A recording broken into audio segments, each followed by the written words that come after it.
Thokozani kakhulu ngani zekhehla.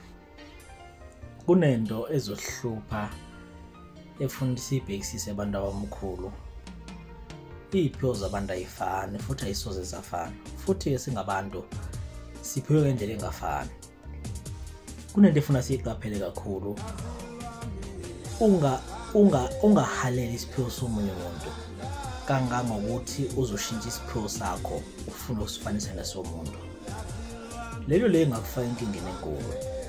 Uma uphiwe umngoma hlale ebungomeni, uma uphiwe bona bonke, uma uphiwe ubugedla kuphela hlale ebugedla embakeni, uma uphiwe ubuprofethi futhi hlale ebuprofethini bakini, ngoba manje uma uphiwe ubungoma wena ufuna ukushintsha ukusenza umprofethi ngenkani, usukufana nomuntu ozofuna ukulawula idlozi lakho ulenze lokho okufuna nguwe, uyeke lokho okufunayo okuyinto engalungelele, into engeke yenzeke futhi ngoba abantu bakamoya bakhona nje ingoba bona babona ngeso likamoya, bazosigayida ngeso likamoya. So wena uma ufuna ubalawula ngeso lenyama ubasaphi ngoba awukhona ukubona emfihlakalweni.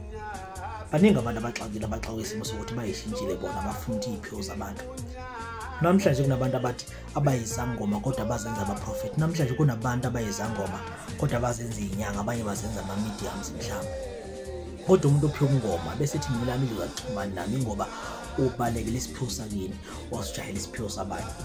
Awukuyibuka ukuthi uphiwe kuphi bese iyabuyela esiphweni sakini. Sonke asidalwanga ngokufana, siphiwanga ngokufana.